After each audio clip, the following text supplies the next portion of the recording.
Fresh Morning. La Fresh Morning. Vous êtes sur les 104.5 Urban FM, la station urbaine, et vous écoutez le Da Fresh Morning. On est avec Jean-Paul. Jean-Paul, bonjour. Bonjour Da Fresh. Comment ça va ce matin? Ça va très bien. Alors, on va aller combien de temps dans le passé? Bon, on va pas aller très loin, on va aller seulement 67 ans en arrière. Nous repartons le 25 février 1954.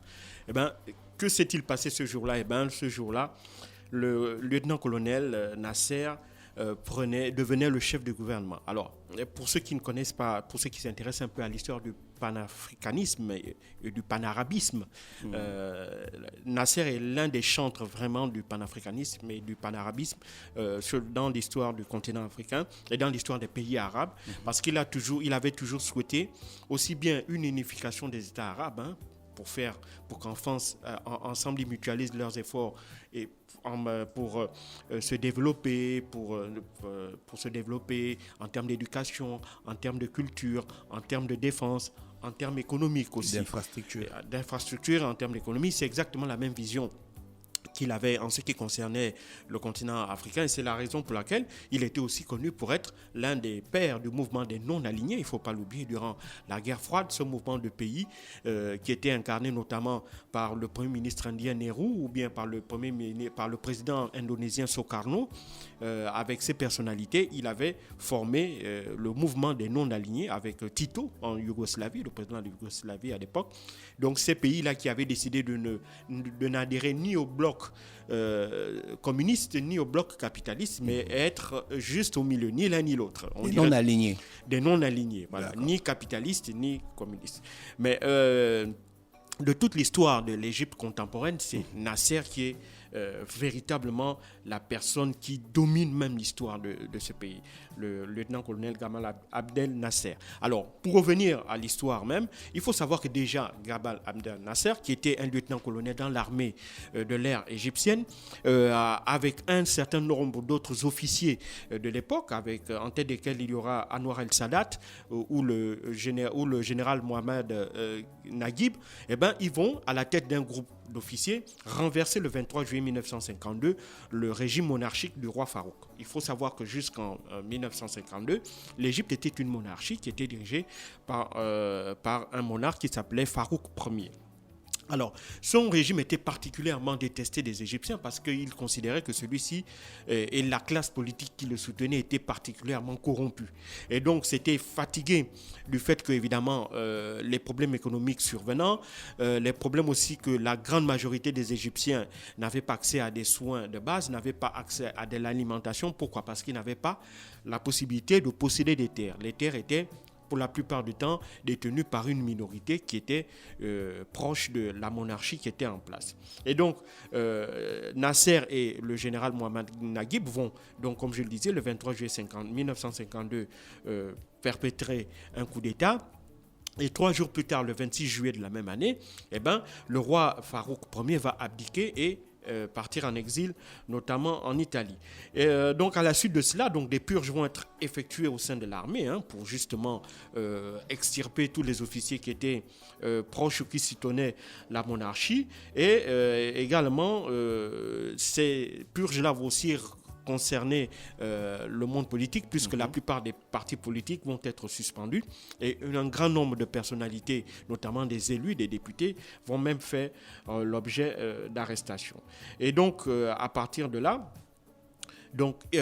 Mohamed Naguib va devenir le chef du gouvernement et à partir du 7 septembre de la même année de 1952, il deviendra le chef du gouvernement. Et puis, l'année qui suivra, le 18 juin 1953, eh ben, l'Égypte va changer de régime puisqu'on va partir d'une monarchie pour devenir une république. Et c'est là justement que les premières tensions vont apparaître entre Mohamed Naguib, qui était le président, qui va être le premier président de la République d'Égypte, et son vice-président de l'époque, qui était le lieutenant-colonel Gamal Abdel Nasser. Pourquoi? C'est sur l'orientation à donner au régime. Alors, Mohamed Naguib était proche des frères musulmans. Les frères musulmans ont toujours été pour l'instauration d'une république islamique, c'est-à-dire une république dans laquelle les lois de la charia, qui sont les lois coraniques, devraient être appliquées à tous. Et Gamal Abdel Nasser, lui, était plutôt pour une république laïque. Et donc, pour essayer de contrecarrer, si tu veux, faire pencher la balance de son côté, le général Naguib va, à un moment, pour essayer d'avoir le soutien populaire, il va essayer de vouloir s'appuyer sur la classe politique qui avait été justement balayée par son coup d'État. Et c'est ce qui va rallier du côté de Nasser un certain nombre d'officiers qui vont estimer qu'ils s'étaient battus justement pour qu'un certain nombre de personnalités politiques ne refassent plus surface parce qu'ils estimaient qu'elles étaient directement ou indirectement à l'origine de la déliquescence dans laquelle se trouvait l'Égypte et pour laquelle ils avaient justement mené ce coup d'État-là.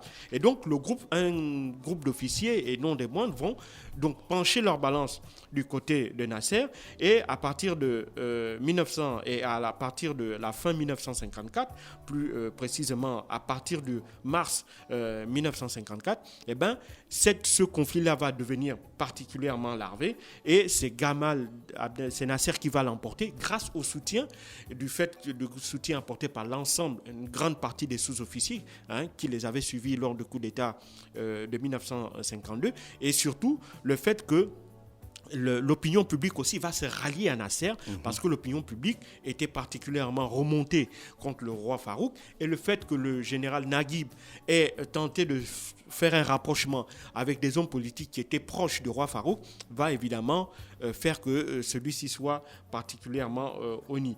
Et donc, à la suite de cela, eh ben, le 25 février 1954, il ne faut pas oublier que lorsque la République est mise en place le 18 juin 1953, eh ben, le général Naguib était président de la République et président du Conseil, donc l'équivalent du président du Conseil des premiers ministres, donc chef du gouvernement.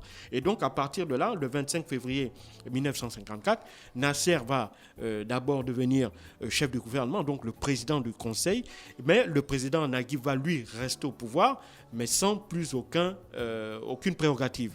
Il sera même placé en détention surveillée et le 13 novembre 1954, eh ben, il sera tout simplement démis de ses fonctions et Nasser... il sera placé en résidence surveillée et sans plus aucun pouvoir. Et donc cette situation-là va durer jusqu'en 1960, jusqu'en 1956.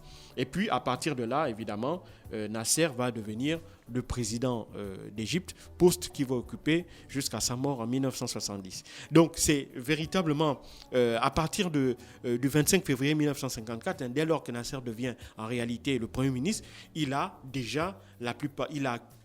assume la plupart des pleins pouvoirs, aussi bien de celui de président de la République que celui de Premier ministre. Et il devient véritablement l'homme fort du pays. Et c'est notamment sous sa présidence que les réformes les plus importantes de l'histoire de l'Égypte contemporaine vont lancer. La nationalisation du canal de Suez, qui va entraîner la guerre des 6 jours, même si elle aura été perdue par l'Égypte sur le plan militaire, mais sur le plan politique, ça va être une victoire incontestable. Pourquoi ? Parce que l'Égypte va être pour la première fois le premier pays du tiers-monde à remporter une bataille juridique sur le plan international face à une puissance. En l'occurrence, ici, c'était la Grande-Bretagne qui était la Grande-Bretagne et la France qui étaient les puissances qui exploitaient le canal de Suez.